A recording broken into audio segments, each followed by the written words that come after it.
저는 이번 수양회를 통해서 하나님께서 우리의 기도를 확실히 들어주신다 하는 사실을 다시 한번 확인했습니다. 며칠 전까지만 해도 토요일에 비가 온다고 모든 일기예보가 그렇게 얘기했는데 저희 목사님들이 이건 아니다, 기도하자, 비가 오지 않도록 기도합니다, 아멘 하면서 서로 이렇게 격려하면서 기도했더니 정말 신기하게도 금요일날 비가 왔고 오늘 주일 비가 왔는데 어제는 비가 오지 않았습니다. 김건환 목사님이 어젯밤에 날씨가 너무 좋아, 운동하기 너무 좋아서 아무리 뛰어도 지치지 않아요. 근데 말씀 강사를 위해서 기도합시다 이런 분은 제가 아직 못 봤어요. 말은 안 하셨지만 디폴트로 하셨을 줄도 모르겠습니다. 어제 근데 어느 팀 우승했나요? 말씀팀, 기도팀. 말씀팀이 종합 우승했습니까? 저는 못 봤는데, 네, 오늘은 기도에 관한 말씀입니다. 제목은 백성의 죄 문제를 위해 기도하는 솔로몬입니다. 요절은 역대하 6장 21절입니다. 함께 읽도록 하겠습니다. 시작. 죄종과 죄백성 이스라엘이 이곳을 향하여 기도하기에 주는 그 간구함을 듣시되 주께서 기신 것 하늘에서 들으시고 들으시사 사하여 주옵소서. 기도하겠습니다. 살아계시고 거룩하신 아버지 하나님 감사합니다. 이곳에 이렇게 가을이 깊어갈 때에 제자 수양회를 허락하시고 함께 어울려 즐거운 운동과 축제의 시간을 갖게 하시며 또한 살아계시고 거룩하신 하나님의 말씀을 듣는 귀하고 복된 시간 허락하여 주심을 감사합니다. 아버지 하나님, 이 시간 역대하 말씀을 통해서 우리를 향하여 두신 하나님의 뜻을 발견하게 도와주시옵고 우리가 그 뜻에 마음으로 순종하게 도와주시옵소서. 주의 성령께서 이 시간 저를 붙들어 주시고 이곳 가운데 충만히 임하여 주시옵소서. 예수님의 이름으로 기도하였습니다. 네. 얼마 전에 한 목자님이 이런 질문을 하신 적이 있습니다. 제자 수양회와 역대하 말씀은 무슨 관계가 있나요? 사실 이제까지 제자 수양회 주제 강의 말씀으로 역대하 말씀을 들었던 적은 한 번도 없는 것 같습니다. 수양회하고는 아무 관계가 없이 그냥 진도를 나가는 것이 아닐까 하는 의구심이 듭니다. 그러나 제가 오늘 본문 말씀을 묵상하면서 이 말씀이야말로 제자도와 뗄래야 뗄 수 없는 관계에 있다는 사실을 발견했습니다. 예수님은 제자들에게 주기도문을 가르쳐 주셨습니다. 주기도문이란 주님께서 가르쳐 주신 제자들의 기도입니다. 제자도의 핵심 요소의 하나가 바로 기도임을 말해줍니다. 주기도문은 아시다시피 하나님의 이름으로 시작해서 이렇게 끝을 맺습니다. 우리 죄를 사하여 주옵시고 우리를 시험에 들게 하지 마옵시고 다만 악에서 구하옵소서. 제가 생각하기에 오늘 본문 말씀은 이 주기도문의 역대하 버전이다, 이렇게 말할 수 있지 않을까 싶습니다. 우리가 오늘 말씀을 통해서 예수 그리스도의 제자로서 어떠한 내용의 기도를 어떠한 자세로 드려야 하는 것을 잘 배울 수 있기를 기도합니다. 그래서 우리의 모임이 서로의 죄를 짊어지고 하나님 앞에 간구하는 기도의 공동체가 될 수 있기를 기도합니다. 6장 1절과 2절을 보십시오. 솔로몬이 말했습니다. 여호와께서 캄캄한 데 계시겠다 말씀하셨사오나 내가 주를 위하여 거하실 성전을 건축하였사오니 주께서 계실 영원한 처소로소이다. 언제 하나님께서 캄캄한 데 계시겠다고 말씀하셨습니까? 딱 부러지게 똑같은 말씀을 하신 적은 없습니다. 그런데 구약에는 하나님의 임재를 나타내는 독특한 현상 한 가지가 있습니다. 시내산에서부터 나타났던 빽빽한 구름이 바로 그것입니다. 하나님은 마치 이 빽빽한 구름 속 캄캄한 데 계신 분 같았습니다. 또 잠깐 동안 임재하신 후에 곧 사라지셨습니다. 하나님은 멀리 계신 분, 신비하고 두려운 분이셨습니다. 그러나 솔로몬은 주께서 영원히 계실 초소인 성전을 건축했습니다. 이제 신비롭고 거룩하신 하나님을 더 가까이 그리고 항상 배울 수 있는 성전이 백성들 곁에 있습니다. 백성들에게 이보다 더 큰 축복이 있겠습니까? 이 같은 성전을 자기 손으로 지은 솔로몬, 그에게 이보다 더 큰 영예가 어디 있겠습니까? 그런데 3절부터 11절까지 보시면 솔로몬은 성전 건축이 자기 손으로 한 것이 아니고 하나님의 손으로 이루신 일이라고 증언합니다. 성전 건축은 하나님 말씀대로 이루어진 일입니다. 성전이 있는 예루살렘을 선택하신 분도 하나님이시고 성전 건축자인 다윗과 솔로몬을 선택하신 분도 하나님이십니다. 물론 성전 건축 역사에 있어서 다윗과 솔로몬의 헌신이 큰 역할을 했습니다. 누구도 이 사실을 부정할 수는 없습니다. 그러나 하나님의 역사는 사람의 의지나 열심이나 성실에 기초하지 않습니다. 하나님의 역사의 기초는 하나님의 언약입니다. 언약에 신실하고자 하시는 하나님의 열심이 하나님의 나라를 이루어가는 힘입니다. 근데 여기서 한 가지 질문을 던져볼 필요가 있습니다. 이 솔로몬 성전이 언약의 완전한 성취라고 말할 수 있을까요? 이 성전이 주께서 영원히 거하실 초소가 맞습니까? 답은 NO. 그렇지 않다입니다. 왜냐하면 이 솔로몬 성전은 BC 586년에 바벨론의 침공을 받아서 완전히 무너지기 때문입니다. 그러면 솔로몬 성전은 무엇입니까?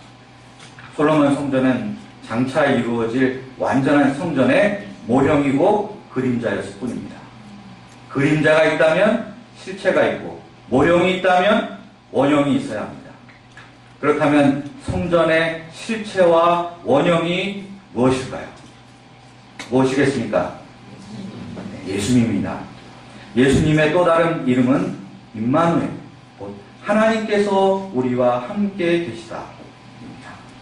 사도 요한은 예수님을 가리켜서 말씀이 육신이 되어 우리 가운데 거하신 분이다. 이렇게 증언하였습니다.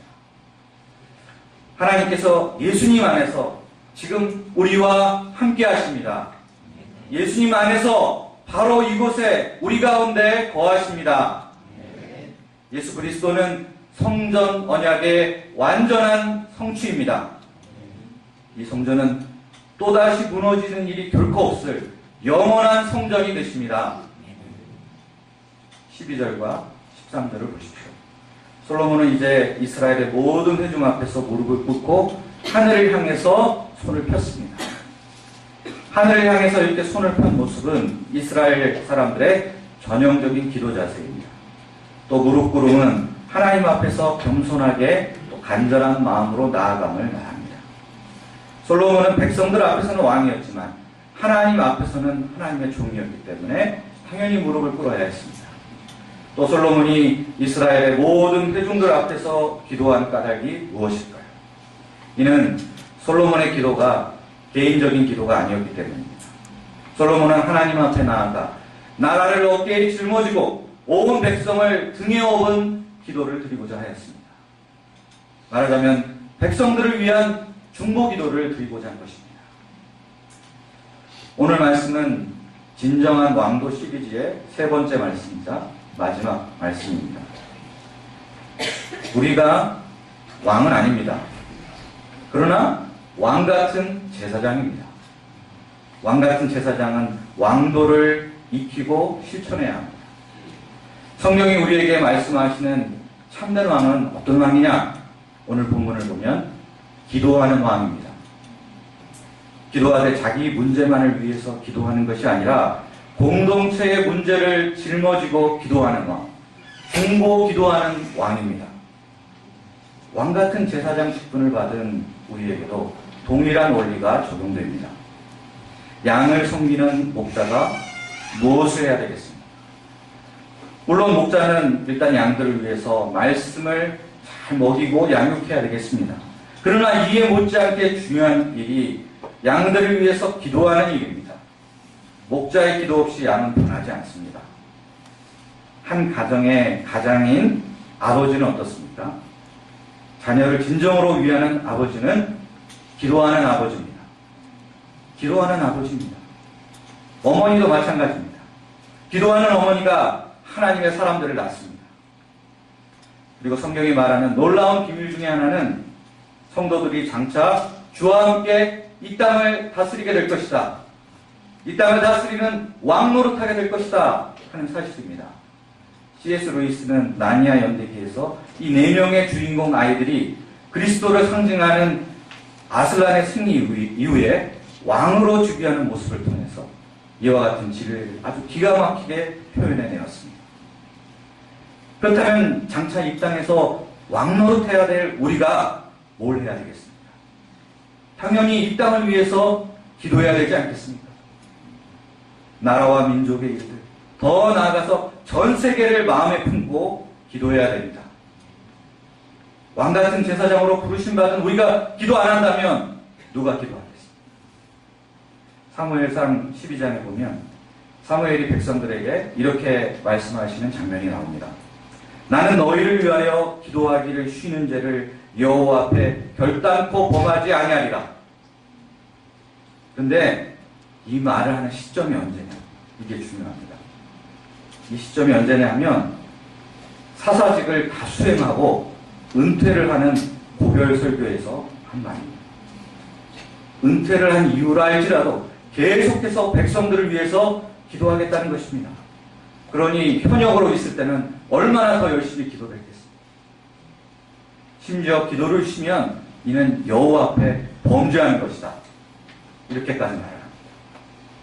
저는 이 말씀을 보면서 큰 찔림을 받았습니다. 기도하기를 쉬는 죄를 쉬지 않고 범해왔기 때문입니다. 오늘 제가 이렇게까지 얼마나 많은 분들이 저를 위해서 기도하셨을까요? 우선 제 목장님께서 저를 위해서 많은 기도를 하셨을 것입니다. 제가 한 번도 내색한 적은 없지만 분명 눈물로 기도하신 적도 있었을 겁니다. 아니, 아주 많으셨을 겁니다. 제가 명절에 친할머니 집에 가서, 지금은 돌아가셨는데 친할머니 집에 가서 처음으로 가족 예배를 인도했을 때가 있었습니다. 국수교회 권사님이셨던 제 할머니가 제 손을 붙잡고 이런 말씀을 하셨습니다. 할머니가 파킨슨씨 병이 있으셔서 제 잡은 손을 부르르 계속 떠시면서 근데 얼굴에는 너무나 행복한 표정을 지으시면서 이런 말씀하셨습니다. 내가 너를 위해서 지난 20년 동안 날마다 새벽 기도 때마다 기도해 왔는데 이제야 응답을 받았구나. 저희 할머니 집에서 할머니가 다니시던 교회까지 가려면 고개를 하나 넘어가야 됩니다. 새벽 4시에 버스가 있겠습니다. 자가용이 없었습니다. 할머니가 4시에 일어나셔서 걸어서 그 고개를 넘어서 날마다 20년 동안을 쉬지 않고 새벽에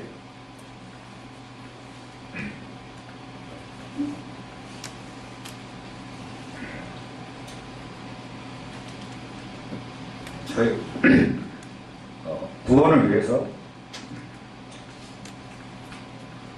제가 예수님을 만날 수 있도록 하나님의 종이 될 수 있도록 기도를 하셨습니다.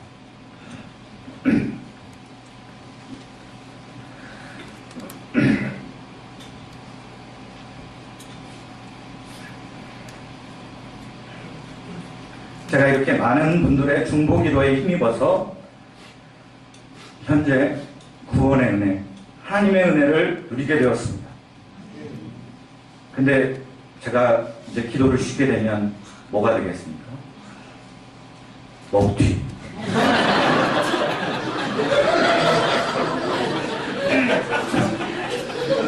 먹고 튀는 아주 몹쓸 인간이 아니고 무엇이겠습니까?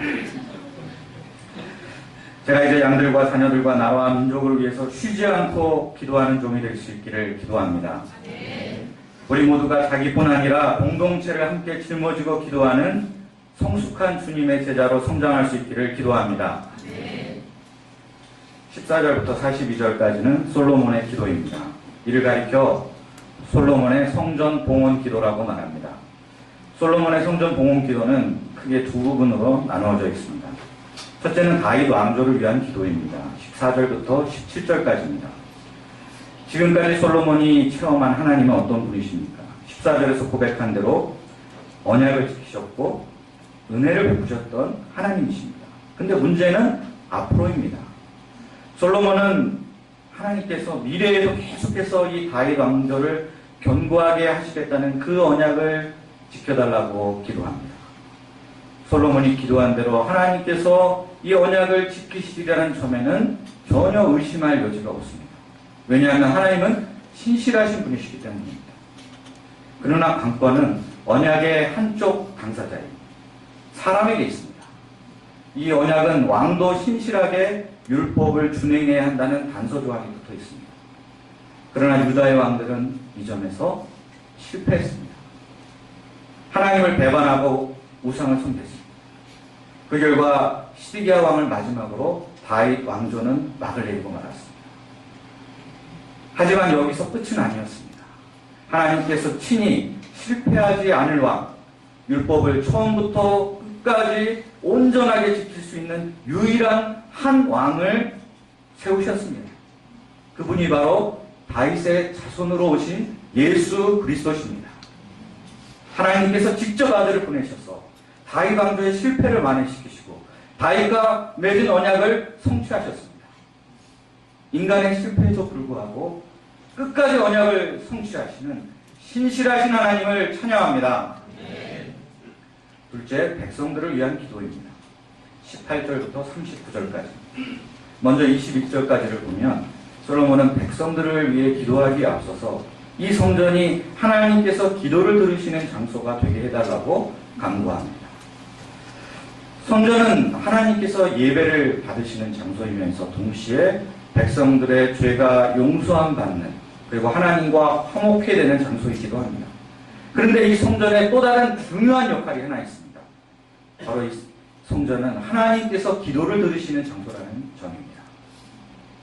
어떤 신학자가 이런 말을 했습니다. 성전은 하나님께서 이 땅에 꽂아놓은 마이크다. 이 마이크에 다 대고 기도를 하게 되면 그 소리가 증폭이 되어서 하늘에까지 닿게 된다는 말입니다.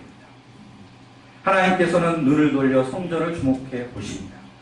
귀를 성전에 기울이십니다. 우리는 혹시 내가 드리는 이 기도가 허공에 뿌려진 메아리처럼 다 흩어져 버리는 것이 아닐까? 이런 생각을 해보신 적 없으십니까? 우리 기도가 하늘에까지 닿는다는 사실을 보증할 수 있습니까? 보증할 수 있나요? 확신이 없으시군요. 네, 보증할 수 있습니다. 저는 확신합니다. 어떻게 확신합니까? 우리가 기도할 때마다 예수 그리스도의 이름으로 기도하기 때문입니다. 앞서서 예수 그리스도가 우리의 성전이라고 하지 않았습니까? 하나님께서는 온전하고도 영원한 성전이신 예수 그리스도의 이름으로 드리는 모든 기도를 하나도 땅에 떨어뜨리지 않고 다 들으십니다. 다음으로 솔로몬은 백성들을 위한 7가지 기도 제목을 가지고 기도합니다. 첫 번째 기도 제목은 백성 중에 범죄가 있을 때 억울한 사람이 생기지 않도록 공의를 세워달라는 기도입니다. 두 번째 기도 제목은 이스라엘의 범죄 때문에 전쟁에서 패했을 경우에 회복시켜달라는 기도입니다. 세 번째 기도 제목은 이스라엘의 범죄 때문에 기근이 발생했을 때 다시 비를 내려달라는 기도입니다. 네 번째 기도 제목은 땅에 재앙이나 질병이 발생했을 때 이를 복구할 수 있도록 해달라는 기도입니다. 다섯 번째 기도 제목이 좀 의외입니다. 이스라엘에 속하지 않은 이방인이라 할지라도 성전을 향해서 기도하면 그 부르짖음을 들어달라고 기도합니다. 이사야 선지자가 이런 말을 한 적이 있습니다. 성전은 만민의 기도하는 집입니다. 여섯 번째 기도 제목은 적국과의 전쟁에서 승리를 하게 해달라는 기도입니다. 마지막 7번째 기도 제목은 이스라엘이 범죄하여 이방의 포로로 끌려갔을 때문에 성전을 향해 드리는 기도를 들어달라는 기도입니다. 그래서 포로기 때 선지자인 다니엘은 목에 칼이 들어와도 하루에 3번씩 성전이 있는 그 예루살렘을 향해 열린 창을 열고서 끝까지 기도했습니다. 40절부터 42절은 마무리 기도로서 제사장과 모든 성도들과 왕에게 구원과 은혜와 은총을 있게 해달라고 강구합니다. 이상에서 솔로몬의 기도를 들으시면서 어떤 느낌이 드셨습니까? 솔로몬이 너무 비관적이지 않나요? 사람이 너무 삶을 비관적으로 어둡게 보는 것 같아요. 그런 느낌이 들지 않으십니까? 솔로몬은 백성들이 범죄하게 될 것을 아예 기정사실로 전제하고 있습니다. 백성들의 범죄 때문에 패전, 기근, 재앙, 질병 등의 질병도 임할 것을 확실히 예상하고 있습니다. 심지어 수백 년 후에 실제로 일어나게 될 바벨론 포로 생활까지 내다보고 있습니다. 성전이 봉헌되는 이 좋은 날, 너무 우울하고 어두운 이야기만 늘어놓고 있는 것 같지 않습니다. 그러나 이것이 현실입니다. 36절이 말하듯 주께 범죄하지 아니하는 사람이 없습니다. 인간은 죄인이기 때문에 죄를 범하게 되어 있습니다. 종교개혁자들은 이 사실을 가리켜서 인간의 전적 타락, 영어로 total depravity라고 불렀습니다. 경사진 언덕에 그 위에 공을 놓으면 어떻게 됩니까? 가만 놔둬도 저절로 아래로 굴려내려갑니다. 마치 이처럼 인간은 하나님의 은총이 개입하지 않으면 자연스럽게 죄를 향해서 굴러 떨어지게 되어 있습니다.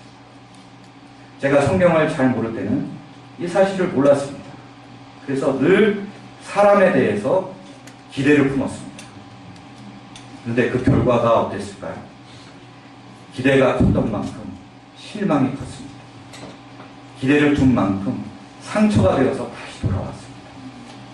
사람에게 요구하고 윽박질러 봤지만 아무 소용없습니다. 좌절하게 되면 분노와 정죄로 되갚아줬습니다. 그 중에서 가장 실망을 주었던 사람이 누구일까요? 네, 바로 제 자신입니다. 저는 지금까지 살아오면서 무엇을 상상하든 늘 상상했던 것 이하의 제 자신을 발견했습니다. 여기가 내 바닥인가 싶으면 꼭 다음에 더 깊은 바닥이 저를 기다리고 있었습니다. 어떤 사람은 전적 타락 교리는 난 못 믿겠다 이렇게 말하지만 저는 제 자신을 보면 전적 타락 교리만큼 확실한 교리도 없다 이렇게 말할 수 있습니다. 그럼 이제 어떻게 해야 되겠습니까? 모든 기대를 다 접고 포기할까요? 인간을 내려놓을까요? 한때 그럴까? 하는 생각도 해봤지만 포기는 결코 답이 아닙니다. 왜냐하면 하나님께서 살아계시고 갈보리 산 위에 그리스도의 십자가가 우뚝 서 있기 때문입니다. 하나님께서 살아계십니다. 십자가의 능력이 있습니다. 그런데 왜 인간을 포기해야 됩니까? 그래서 저는 한 가지 결심을 했습니다. 기대하지 말고 기도하자. 기대하지 말고 기도하자. 사람한테 기대하지 마세요. 기대해봤자 그 사람에게서 나올 것은 죄밖에 없습니다. 실망하고 상처받고 분노할 수밖에 없습니다. 그 대신 하나님께 그 사람을 위해서 기도하세요. 하나님께 기도할 때 희망과 용서와 회복이 있습니다. 사람에게 희망을 두는 인본주의자는 헛된 망상을 꾸고 있는 것입니다. 하나님께 기도하는 사람이야말로 가장 철저한 현실주의자입니다. 현실을 직시한다면 기도하지 않을래야 않을 수가 없습니다. 기도만이 우리의 살 길입니다. 기도가 우리의 답입니다. 이제 우리 다 함께 이렇게 외쳐보면 어떨까요? 기대하지 말고 기도합시다. 기대하지 말고 기도합시다. 이거 할 때는 성조가 있습니다. 성조. 기대하지 말고 내려가야 되죠. 기도합시다. 올라가는 겁니다. 우리 옆 사람을 향해서 한번 서로 해볼까요? 기대하지 말고 기도합시다.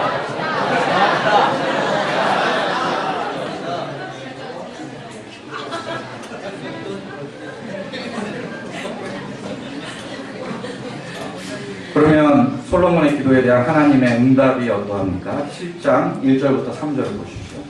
솔로몬이 기도를 마치자 불이 하늘에서 내려와서 제물들을 사르고 여호와의 영광이 성전에 가득했습니다. 불을 내리신 뜻이 무엇이겠습니까? 이는 하나님께서 솔로몬의 기도를 받으셨다는 뜻입니다. 이제 성전은 만민이 기도하는 집으로 인증을 받았습니다. 가축에게 주인이 불로 낙인을 찍듯이 하나님께서 성전에 불로써 자신의 이름을 새기셨습니다. 4절부터 10절은 성전 낙성식에 관한 말씀입니다. 낙성식은 일주일 동안 계속되었습니다. 이 기간 동안 수만 마리의 제물이 드려졌습니다. 또 레위 사람들로 구성된 찬양대가 나팔을 불었습니다. 특이한 점은 낙성식에 이어서 초막절 절기를 지냈다는 점입니다. 솔로몬이 의도적으로 낙성식 날짜를 이 기간에 맞추어서 무려 보름 동안이나 이어지는 성대한 축제를 연 것입니다. 온 백성들이 함께 먹고 마시며 찬송하는 가운데 성전 봉헌을 축하했습니다. 하나님께서 다윗과 솔로몬과 이스라엘 백성에게 베푸신 은혜로 말미암아 이곳 가운데 기쁨과 즐거움이 충만했습니다. 11절부터 16절을 보십시오. 하나님께서는 성전 건축을 모두 마친 솔로몬에게 나타나셨습니다. 이번에도 밤이었습니다. 하나님께서 솔로몬에게 성전에서 올리는 기도를 듣고 응답해 주시겠다고 분명하게 약속해 주셨습니다. 하늘에서 들으시고 백성들의 죄를 용서하시고 땅을 고쳐주시겠다 약속하셨습니다. 그러나 여기에 조건이 하나 있습니다. 하나님의 백성이 악한 길에서 떠나 스스로를 낮추고 기도하며 하나님의 얼굴을 찾을 때 그렇게 하시겠다고 약속하셨습니다. 하나님이 이렇게 성전에서 회개하고 겸손히 하나님을 찾고 기도하는 사람이 있는지 항상 주목해서 보시겠다고 하셨습니다. 그런 기도를 듣기 위해 또 그런 기도에 응답해 주시기 위해 늘 성전을 향해 귀를 기울이시겠다고 다짐도 하셨습니다. 이렇게 하나님께서 택하셔서 거룩하게 하신 성전은 얼마나 소중하고 특별한 것입니다. 이스라엘 백성에게 성전이 주는 자부심은 대단했을 것입니다. 그러나 건물로서의 성전보다 훨씬 더 중요한 것이 있습니다. 17절부터 22절을 보십시오. 하나님께서는 솔로몬에게 이스라엘 백성들이 이 땅에서 뿌리채 뽑혀나가고 성전도 버림받을 수 있다는 아주 무시무시한 말씀하셨습니다. 언제 그렇게 됩니까? 백성들이 하나님의 말씀을 버리고 다른 신들을 섬기고 경배할 때 그렇게 됩니다. 성전보다 더 중요한 것은 하나님과의 관계입니다. 말씀과 예배를 상실한 성전은 그저 빈 껍데기, 폐허에 불과합니다. 불행하게도 이스라엘 백성들은 하나님의 경고를 듣고도 이 말씀을 무시했습니다. 말씀에 순종 안 하고 우상에게 제사를 드렸습니다. 그러면서도 우리에게는 성전이 있으니까 어떤 일이 있어도 우리는 안 망할 거야 라고 자신만만했습니다. 그러나 결국 망했습니다. 이방인들의 조롱거리로 전락하고 말았습니다. 포로 생활에서 돌아온 이스라엘의 회복을 위해서도 그 원리는 같습니다. 건물로서의 성전의 재건도 중요하지만 그보다 더 중요한 것은 하나님과의 관계 회복, 말씀과 참된 예배로 돌아오는 것입니다. 곧 회개입니다. 앞에서 기도만이 살 길이다, 해답이다 이렇게 말씀드렸습니다. 그런데 단 그 기도는 회개를 동반한 기도여야 합니다. 하나님께서는 백성이 기도하되 그에 앞서서 악한 길에서 떠나 스스로를 낮추고 기도하라 이렇게 분명하게 말씀하셨습니다. 회개 없이 그저 징계만을 면하게 해달라는 그런 기도, 삶의 고난은 아무것도 없이 그저 문제 해결에 급급한 그런 기도는 하나님께 응답을 기대할 수 없는 기도입니다. 진정으로 기도 응답을 바란다면 이제까지 걸어왔던 악한 길에서 떠나야 합니다. 말씀에 불순종했던 삶, 하나님을 예배한다 하면서도 이 세상 것, 물질이나 쾌락을 추구했던 삶에서 돌이켜야 합니다. 그리고 적극적으로 하나님과의 관계 회복, 하나님과의 교제를 추구해야 합니다. 본문에서는 이를 하나님의 얼굴을 찾는 것이다 이렇게 표현했습니다. 기도의 궁극적인 목표는 하나님의 얼굴을 배우는 것입니다. 기도의 목표는 하나님 손에 들려있는 선물 보따리가 아닙니다. 어떨 때 보면 우리 모습이 꼭 퇴근하신 아버지의 손에 들려있는 만난 것을 움켜쥐고 자기 방으로 쑥 들어가 버리는 그런 자녀들 같다고 느껴질 때가 있습니다. 이때 아버지가 얼마나 허탈하고 섭섭한지 경험해 보신 분들은 참 아버지 마음은 자녀가 감사를 표현하고 아버지 얼굴을 보면서 함께 기뻐하고 아버지께 사랑 고백하기를 바라고 있습니다. 하나님 아버지의 마음이 이와 같지 않을까요? 우리가 기도하는 이유는 하나님께 때를 써서 뭔가 바라는 것을 얻어내려 함이 아닙니다. 좋으신 하나님, 인애와 긍휼이 풍성하신 하나님 아버지의 얼굴을 다시 배우기 위함입니다. 하나님의 얼굴을 배우는 것, 이보다 더 큰 기도의 응답은 없습니다. 죄로 멀어졌던 당신의 자녀가 돌아와 하나님 앞에 기도하는 그 얼굴을 보이는 것, 이보다 더 큰 하나님의 기쁨은 없습니다. 지금까지 우리는 솔로몬이 백성의 죄 문제를 위해 기도하고 하나님께 응답을 얻는 모습을 보았습니다.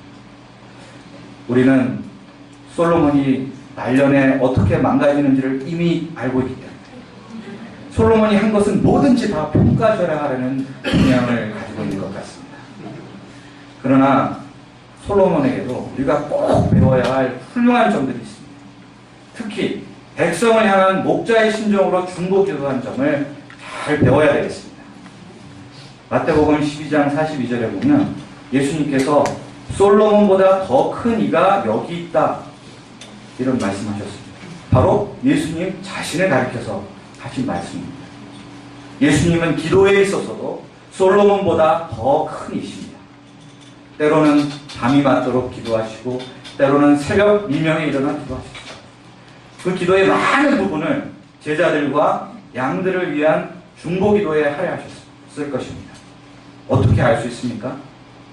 요한복음 17장에 예수님께서 그 제자들과 양들을 위해서 들으셨던 아주 긴 중보기도가 나옵니다. 우리는 이 기도를 예수님의 대제사장적인 기도라고 부릅니다. 그런데 이 기도는 예수님께서 십자가를 앞두고 체포되시기 직전에 드리신 기도입니다. 자신의 죽음이 코앞에 다가와 있는 그 절명의 순간에도 예수님은 자기 자신보다도 양들을 위해서 기도하셨습니다. 하물며 평상시에 밤에 또 새벽에 기도하실 때 양들을 위한 중보기도에 얼마나 많은 힘을 쏟으셨겠습니까? 히브리서 7장 25절에 보면 이 예수님께서 지금도 하나님 보좌 우편에서 자기 안에 있는 사람들을 위해 간구하고 계시다고 하셨습니다. 우리가 예수님의 제자라면 당연히 예수님의 기도 생활을 배워야 되지 않겠습니까? 또 야고보 선생님이 말씀하시기를 의인의 간구는 역사하는 힘이 크다고 하지 않으셨습니까?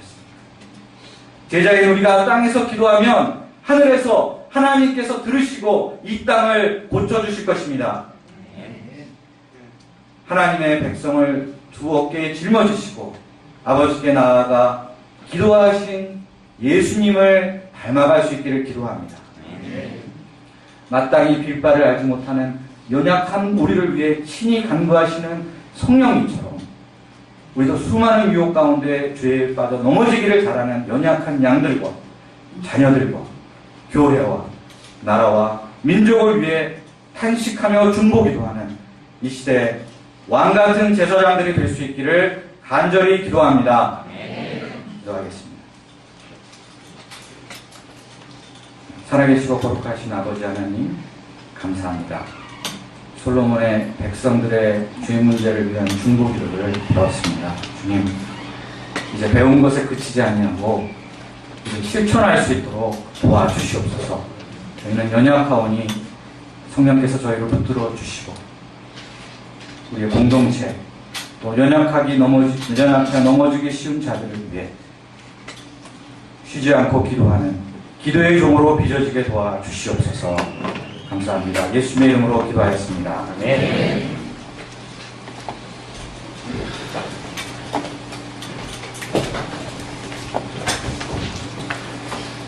다 함께 찬송가 363장을 부르시겠습니다.